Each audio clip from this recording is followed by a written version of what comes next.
بسم اللہ الرحمن الرحیم۔ السلام علیکم دوستو، دنیا بھر کی خبروں میں آج آپ سنیں گے، لیکن اس سے پہلے اگر ہو سکے تو لائک اور سبسکرائب کا بٹن ضرور دبا لیں۔ شکریہ۔ امریکی وزیر خارجہ بلنکن نے اسرائیل کے دورے کے دوران تل ابیب میں اسرائیلی قیادت سے ملاقات میں غزہ میں اسرائیل اور حماس کے درمیان جنگ بندی کو جاری رکھنے پر زور دیا ہے۔ ان کا کہنا تھا کہ غزہ میں چند روز کی جنگ بندی کامیاب ثابت ہوئی ہے۔ ہم چاہتے ہیں کہ جنگ بندی کا سلسلہ جاری رہے۔ ان کا یہ بھی کہنا تھا کہ امریکہ اپنے دفاع کے حق میں اسرائیل کی بھرپور حمایت کرتا ہے اور اس بات کو یقینی بنانے کی کوشش کرتا ہے کہ 7 اکتوبر کے واقعات دوبارہ رونما نہ ہوں۔ جنگ بندی قیدیوں کو آزاد کرنے اور غزہ کی پٹی تک انسانی امداد پہنچانے میں کامیاب ثابت ہوئی ہے اور امریکہ کو امید ہے کہ یہ جاری رہے گی۔ دوستو، امریکی وزیر خارجہ اینٹونی کا 7 اکتوبر کو اسرائیل پر حماس کے حملے کے بعد سے خطے کا ان کا یہ تیسرا دورہ ہے۔ بلنکن کے مقبوضہ مغربی کنارے کا بھی دورہ کرنے کی توقع ہے اور امکان ہے کہ وہ فلسطینی صدر محمود عباس سے بھی ملاقات کریں گے۔ اس سے پہلے انہوں نے کہا تھا کہ وہ اسرائیل کے دورے کے دوران غزہ میں جنگ بندی کو جاری رکھنے کے لیے کام کریں گے۔ ان کا کہنا تھا کہ غزہ کی پٹی میں جنگ بندی کے جاری رہنے کا مطلب مزید امداد کا داخلہ ہے۔ وہ کبھی سو جاتی اور کبھی جاگ جاتی تھی۔ اس کے چہرے کے ایک طرف زخموں کے نشانات اب بھی نظر آ رہے تھے۔ اس کی ناک پر پٹی بندھی تھی اور ایک نتنے میں ٹیوب تھی۔ ایک ہاتھ پر پٹی بندھی ہوئی تھی اور دونوں میں کینولا لگے ہوئے تھے۔ 10 سالہ میرا ابوبکر اسٹریچر پر لیٹی واضح طور پر تھکی ہوئی نظر آ رہی تھی۔ چمکدار گلابی پھولوں والے سرمئی کمبل میں اس کے چھوٹے سے جسم کا بیشتر حصہ ڈھکا ہوا تھا۔ وہ آخر کار ایک نئے ہاسپٹل جانے کے لیے ہوائی جہاز میں سوار تھی۔ میرا غزہ سے تعلق رکھنے والے 1000 بچوں میں سے ایک ہے جس کا اسرائیل اور حماس کے درمیان جاری جنگ میں زخمی ہونے کے بعد متحدہ عرب امارات میں علاج ہوگا۔ جب اسرائیل نے غزہ کی پٹی پر روزانہ حملے کر کے 7 اکتوبر کے حملے کا جواب دیا تو میرا نے شمالی غزہ میں اپنا گھر چھوڑ دیا۔ ہفتوں کی شدید فضائی بمباری اور زمینی حملے نے شمالی غزہ کے وسیع علاقے کو مسمار اور ہزاروں فلسطینیوں کو شہید کر دیا۔ جب شمال میں رہنا غیر محفوظ ہو گیا تو میرا اپنے خاندان کے ساتھ وسطی غزہ چلی گئی۔ 27 اکتوبر کو وہ اپنی ماں اور بہن کے ساتھ بیٹھی ان کے فون پر ویڈیوز دیکھ رہی تھی جب ان کے ہمسایہ گھر پر حملہ ہوا۔ دھماکے کی شدت نے میرا کو ہوا میں اڑا کر زمین پر پٹک دیا۔ میرا کی بڑی بہن کا کہنا تھا کہ میری بہن کی کھوپڑی اور چہرے میں فریکچر ہو گیا، ناک ٹوٹ گئی اور برین ہیمرج ہو گیا۔ 2 دن بعد اس کی سرجری کی گئی جس میں انہوں نے خون بہنے سے روکنے کے لیے اس کی کھوپڑی کا ایک حصہ نکال دیا۔ غزہ کے ہسپتالوں میں ابتدائی علاج کے بعد اس کے لیے ضروری نگہداشت حاصل کرنا بہت مشکل ہو گیا۔ غزہ کے ہسپتالوں میں آلات کی شدید قلت تھی اور زخمیوں کی بڑی تعداد کی وجہ سے وہاں بہت ہجوم تھا۔ اسرائیل کے حملوں سے کئی ہاسپٹل بھی متاثر ہوئے کیونکہ اسرائیل کا دعویٰ تھا کہ عمارتوں کے نیچے حماس نے سرنگیں بنا رکھی ہیں۔ جہاز پر سوار ہونے کا سفر دوستو اس بچی کا طویل تھا۔ غزہ سے نکلنے اور رافع کے راستے مصر پہنچنے کے بعد دونوں بہنوں نے 10 دن انتظار کیا کہ میرا کی حالت مستحکم ہو اور وہ ہوائی سفر کرنے کے قابل ہو جائے۔ میرا اور اس کی بہن ناہیل ابوظہبی جانے والے ہوائی جہاز میں سوار ہونے کے لیے العریش ہوائی اڈے کی طرف روانہ ہوئی۔ متحدہ عرب امارات نے اعلان کیا کہ وہ 1000 بچوں اور خاندان کے افراد کو مفت علاج کے لیے اپنے ملک لائے گا۔ اقوام متحدہ کے مطابق غزہ میں 1.6 ملین افراد اندرونی طور پر بے گھر ہیں جن میں سے نصف بچے ہیں۔ اقوام متحدہ نے کہا ہے کہ اس جنگ کے دوران مبینہ طور پر 5000 کے قریب بچے شہید ہوئے ہیں اور 10,000 کے قریب زخمی ہیں۔ اور چونکہ حکام نے 11 نومبر سے شمال میں خدمات کی فراہمی رک جانے کی وجہ سے صرف وقفے سے اعداد و شمار کو تازہ کیا ہے، تو یہ تعداد دوستو اس سے کہیں زیادہ ہونے کا امکان ہے۔ وزارت صحت نے بھی کہا ہے کہ مزید ہزاروں افراد لاپتہ ہیں اور ان کے ملبے تلے اموات کا خدشہ ہے۔ میرا کی بہن ناہیل کہتی ہے کہ ان کے سامنے ایک طویل راستہ ہے۔ میرا کے علاج میں مہینوں لگیں گے۔ وہ اپنی بہن کے ساتھ صبر سے انتظار کرتے ہوئے اپنے گھر کے بہتر مستقبل کے لیے دعا گو ہے۔ اسرائیلی فوج نے اعلان کیا ہے کہ ان کی افواج نے غزہ کی پٹی میں 3 فلسطینی جنگجوؤں کو جنگ بندی کی خلاف ورزی کرنے پر شہید کر دیا ہے۔ فوج کا کہنا تھا کہ تینوں نے جنگ بندی کی خلاف ورزی کی اور ہماری افواج کے لیے خطرہ پیدا کیا، لیکن دوستو اسرائیلی بندوق بردار کشتیوں نے جنگ بندی کی خلاف ورزی کرتے ہوئے غزہ کی پٹی میں خان یونس الشاطی کیمپ اور الشیخ رضوان کے ساحل پر متعدد گولے داغے۔ اسرائیلی فوج نے غزہ کی پٹی میں جنگ بندی کی خلاف ورزی کرتے ہوئے جنوبی شہر خان یونس اور رافع کے مشرق میں نیز شمال غزہ کے الشاطی کیمپ اور الشیخ رضوان کے پڑوس میں بھی شدید فائرنگ کی۔ اسرائیلی فوج کا کہنا ہے کہ کل آج اگر جنگ بندی میں توسیع نہ کی گئی تو غزہ میں اسرائیلی فوجی کارروائیاں دوبارہ شروع کر سکتی ہے۔ حماس نے کہا ہے کہ اسرائیل نے عارضی جنگ بندی میں توسیع کے بدلے 7 یرغمال خواتین اور بچوں اور 3 دیگر کی باڈیز وصول کرنے سے انکار کر دیا، جن کے بارے میں حماس کا کہنا ہے کہ وہ اسرائیلی بمباری کے دوران ہلاک ہو گئے تھے، لیکن اس بارے میں اسرائیل کی جانب سے فوری طور پر دوستوں کوئی تبصرہ نہیں کیا گیا۔ اسرائیل اور حماس کے بعد غزہ کی پٹی میں جنگ بندی کی متوقع توسیع کے ساتھ اس بات کا امکان پیدا ہو گیا ہے کہ حماس یرغمال بنائے گئے مزید اسرائیلی قیدیوں کی کھیپ کو رہا کر دے گا۔ اسرائیلی حکومت کا کہنا ہے کہ غزہ سے اب تک 66 اسرائیلی رہا کیے گئے ہیں۔ اسرائیلی فوج کے اندازوں کے مطابق فلسطینی دھڑوں یعنی حماس نے غزہ کی پٹی میں ابھی تک تقریباً 161 افراد کو حراست میں لے رکھا ہے۔ اسرائیلی فوج نے حماس پر ریڈ کراس کو قیدیوں تک پہنچنے سے روکنے کا بھی الزام لگایا۔ ادھر شمالی غزہ میں مختلف مقامات پر 3 دھماکے ریکارڈ کیے گئے ہیں، جس کے نتیجے میں 3 اسرائیلی فوجی مارے گئے ہیں۔ ان کے اہل خانہ کو اس کی اطلاع دے دی گئی ہے۔ غزہ میں جاری عارضی جنگ بندی سے پہلے اسرائیل کی بدترین ناکہ بندی میں 1.5 مہینے سے زائد تک کی جانے والی بمباری سے 16,000 کے قریب فلسطینی شہید اور 30,000 سے زائد زخمی ہو چکے ہیں، جبکہ اس عرصے میں اسرائیل کا بھی کافی جانی نقصان ہو چکا ہے۔ غزہ میں اسرائیل اور حماس کے درمیان جنگ بندی کے بعد اپنے گھر لوٹ کر آنے والی فلسطینی بچی بمباری سے تباہ شدہ گھر کو دیکھ کر پھوٹ پھوٹ کر رونے لگی، جس کی ویڈیو نے دیکھنے والوں کے دل چیر دیے۔ 30 نومبر کو اسرائیل اور حماس کے درمیان غزہ میں مزید 1 دن کی جنگ بندی پر اتفاق ہوا ہے۔ اس سے پہلے اسرائیل نے 6 دن جنگ بندی کی تھی، جس کے بعد فلسطینی اپنے گھروں کی جانب لوٹ رہے ہیں۔ ایک بچی کی ویڈیو وائرل ہوئی ہے جس میں معصوم بچی اپنے ٹوٹے ہوئے گھر کا ملبہ دیکھ کر رو رہی ہے، جبکہ اس کی والدہ اس کو تسلیاں دے رہی ہے۔ بچی کا کہنا تھا کہ اب صوفے اور کھلونے کہاں سے لائیں گے۔ فلسطینی بچی کی فریادیں دیکھ کر لوگوں کی آنکھوں میں بھی آنسو آ گئے۔ اسرائیلی وزیر اعظم نیتن یاہو نے کہا ہے کہ ہم اپنے اہداف حاصل کرنے تک چین سے نہیں بیٹھیں گے اور عارضی جنگ بندی کے بعد پوری طاقت سے حملہ کریں گے۔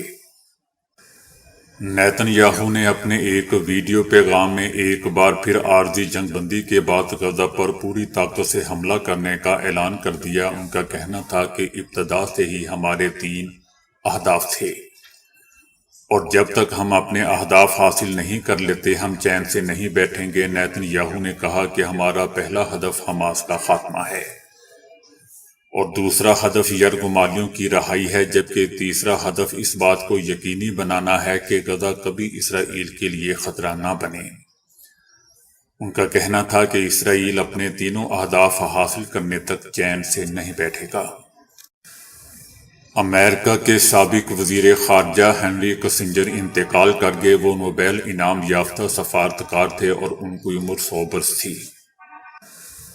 ان کی موت کی کوئی وجہ فراہم نہیں کی گئی ہے۔ ہنری کسنجر 100 سال کی عمر میں آخری وقت تک انتہائی فعال رہے۔ وہ اس برس جولائی میں چینی صدر شی جن پنگ سے ملاقات کے لیے چین بھی گئے تھے۔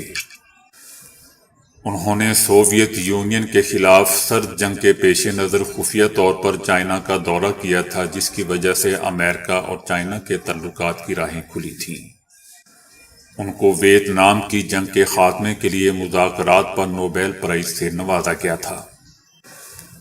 ہنری کسنجر کی ہی بدولت امریکہ اور روس کے درمیان ہتھیاروں کو کنٹرول کرنے سے متعلق بات چیت ممکن ہوئی تھی، اور اسرائیل کے عرب ممالک سے تعلقات میں بھی وہی پیش تھے۔ پیرس امن معاہدے میں بھی ان کا کردار تھا۔ ایک ایسے وقت میں جب خطے میں ایرانی حمایت یافتہ مسلح گروپوں کے بیانات میں اضافہ ہو رہا ہے اور ان بیانات میں اسرائیل اور صہیونیوں سے لڑنے کا مطالبہ کیا جا رہا ہے، اسی دوران ایرانی رہبر اعلیٰ علی خامنائی نے ایک اہم بیان دے دیا اور کہا کہ جو بھی ایران پر صہیونیوں کو سمندر میں پھینکنے کی کوشش کرنے کا الزام لگاتا ہے وہ جھوٹا ہے۔ ان کا کہنا تھا کہ دنیا میں کچھ لوگ اس وقت جھوٹ بول رہے ہوتے ہیں جب وہ دعویٰ کرتے ہیں کہ ایران کہتا ہے کہ یہودیوں اور صہیونیوں کو سمندر میں پھینک دینا چاہیے۔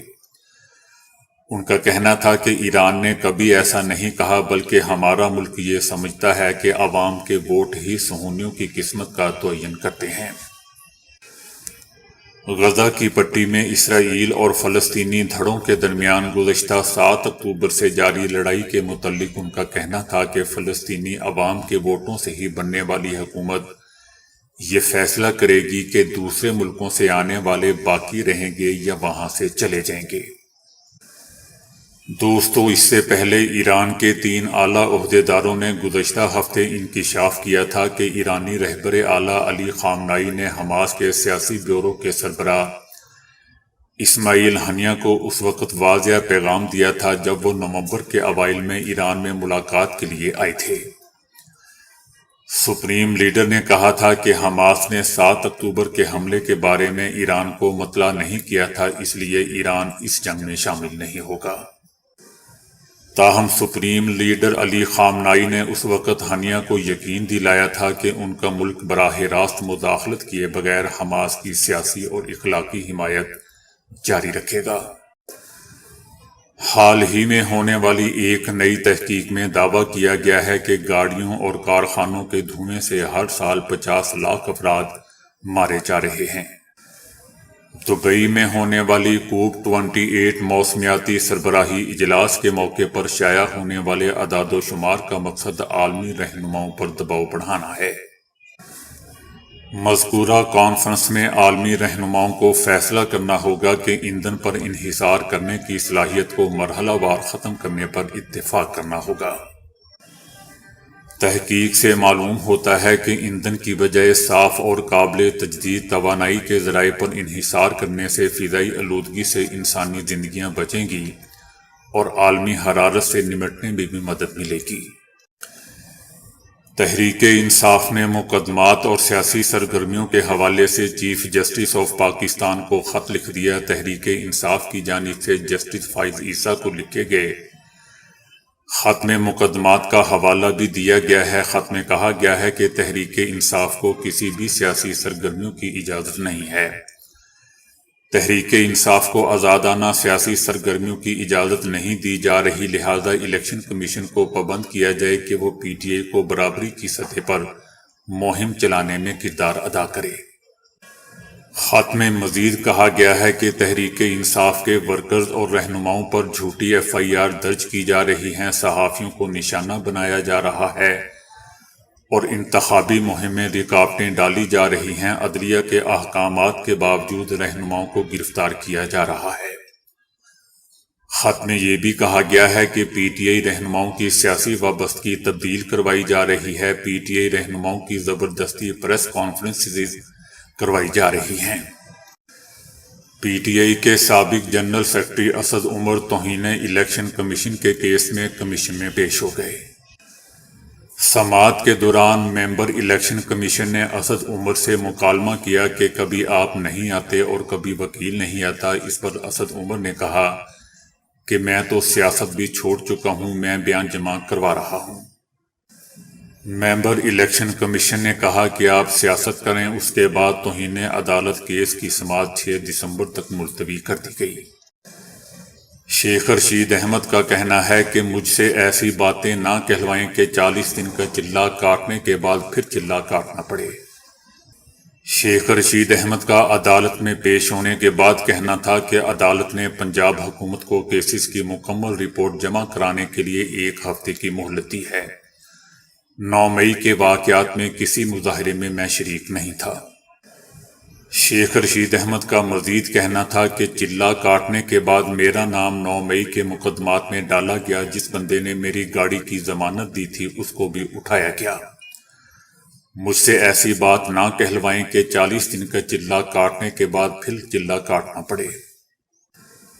ایک سوال کے جواب میں شیخ رشید احمد کا کہنا تھا کہ نواز شریف کو ریلیف ہی ریلیف ہے، ان کو لمبا ریلیف ملے گا۔ جو شخص عوام کو بیوقوف سمجھتا ہے وہ خود سب سے بڑا بیوقوف ہے۔ ان کا کہنا تھا کہ پی ٹی آئی کے فیصلے سے لگتا ہے کہ عام انتخابات میں ان کو بلے کا نشان ملے گا۔ الیکشن کے لیے چیف جسٹس پاکستان نے 8 فروری کی تاریخ مقرر کر رکھی ہے۔ ایک جدید تحقیق نے ثابت کیا ہے کہ رونا بھی ہنسی کی طرح علاج غم ہے۔ اس سے نہ صرف انسان کے دل کا بوجھ ہلکا ہوتا ہے بلکہ آنکھوں میں نمی کی کمی بھی پوری ہو جاتی ہے۔ اس طرح ان کی صفائی بھی ہو جاتی ہے۔ اس کے علاوہ مایوسی اور محرومی کے احساس کو ختم کرنے یا کم کرنے کا ایک بہترین اور آسان ذریعہ بھی ہے۔ آنسوں کی 2 قسمیں ہیں۔ ایک آنسو اس وقت جھلکتا ہے جب انسان کو چوٹ لگ جائے یا زخم وغیرہ آ جائے، اور دوسرا آنسو اس وقت آنکھوں سے بہہ نکلتا ہے جب جذباتی طور پر ٹھیس پہنچتی ہے۔ ایک امریکی ماہر ڈاکٹر نے جذباتی آنسوؤں میں 2 ایسے ہارمونز کا پتہ چلایا ہے جو اگر آنسوؤں کے ذریعے بہہ نکلیں تو انسان کی طبیعت پر اچھا اثر پڑتا ہے۔ اگر ان آنسوؤں کو روکنے کی کوشش کی جائے تو اس کا نتیجہ جسم میں موجود قدرتی میکینیکل نظام پر اثر انداز ہونے کی صورت میں نکلتا ہے۔ ان کا کہنا ہے کہ مایوسی سے جان چھڑانے کے لیے ضروری ہے کہ رو لیا جائے، لیکن سماجی نفسیات کے ماہر ڈاکٹر ولسن کہتے ہیں کہ بہتر یہ ہے کہ گھر کے کسی ہمدرد کی موجودگی میں رویا جائے، کیونکہ آپ کا آنسو بہانا لوگوں میں آپ کی شخصیت کا برا تاثر چھوڑ سکتا ہے۔ آنسوؤں کے بارے میں ڈاکٹر ولسن کا کہنا ہے کہ اس کا انحصار موقع پر ہے۔ بعض اوقات آنسوؤں کی وجہ سے آپ ہمدردی حاصل کرتے ہیں، بعض اوقات لوگ رونے کو حربہ سمجھتے ہیں اور اس پر ناپسندیدگی کا اظہار کرتے ہیں۔ اس لیے لوگوں کے سامنے رونے کی کوشش نہ کریں، کیونکہ ہمارے معاشرے میں اب بھی اسی کو قدر کی نگاہ سے دیکھا جاتا ہے جو آنسوؤں کو روکنے کی قدرت رکھتا ہے۔ داڑھی عام طور پر مسلمانوں یا انتہائی مذہبی رجحان کا نشان سمجھی جاتی ہے، مگر در حقیقت مردوں کا یہ زیور ان کی صحت کے لیے بھی انتہائی مفید ہے۔ یہ بات آسٹریلیا میں ہونے والی ایک طبی تحقیق میں سامنے آئی ہے۔ کوئنز لینڈ یونیورسٹی کی تحقیق کے مطابق داڑھی رکھنے سے مردوں کو ایک فائدہ تو یہ ہوتا ہے کہ وہ سورج سے خارج ہونے والی مضر شعاؤں سے محفوظ رہتے ہیں۔ تحقیق کے مطابق سورج کی شعاؤں سے بالوں میں آزاد چہرے کے مقابلے میں داڑھی کا حصہ 1/3 کم متاثر ہوتا ہے۔ اسی طرح ایک اور تحقیق میں بتایا گیا ہے کہ وہ مرد جو الرجی کے باعث دمہ کا شکار ہو جاتے ہیں، ان کو اس چیز سے بچانے کے لیے داڑھی اور مونچھیں انتہائی مددگار ثابت ہوتی ہیں۔ سکن اسپیشلسٹ ڈاکٹر لوئی کی ایک تحقیق کے مطابق چہرے پر موجود بال جلد کو جوان اور اچھی حالت میں رکھتے ہیں، جس سے عمر بڑھنے کا عمل سست ہو جاتا ہے۔ ڈاکٹر لوئی کے مطابق داڑھی سے منہ دھونے کے بعد بھی جلد پر نمی برقرار رہتی ہے اور ہوا سے چہرے کو خشک ہونے سے بچاتی ہے، جس سے جلد سکڑنے سے بچتی ہے۔ اسی طرح کیرول واکر نامی برطانوی ماہر کی ایک تحقیق میں بتایا گیا ہے کہ گھنی داڑھی ٹھوڑی کے نیچے بڑھے تو اس سے گلے کا درجہ حرارت بڑھتا ہے اور یہ چیز لوگوں کو ٹھنڈ یا دوسرے معنوں میں فلو اور کھانسی وغیرہ سے بچاتی ہے۔ کیرول کے مطابق بال آپ کو گرم رکھتے ہیں، لمبی اور گھنی داڑھی سرد ہوا کو روک کر گلے کا درجہ حرارت بڑھاتی ہے۔ اسی طرح سرد موسم میں آپ موسمی بیماریوں سے محفوظ رہتے ہیں۔ تو دوستو ابھی کے لیے اتنا ہی۔ ویڈیو کو لائک اور شیئر کرنے کا بہت بہت شکریہ۔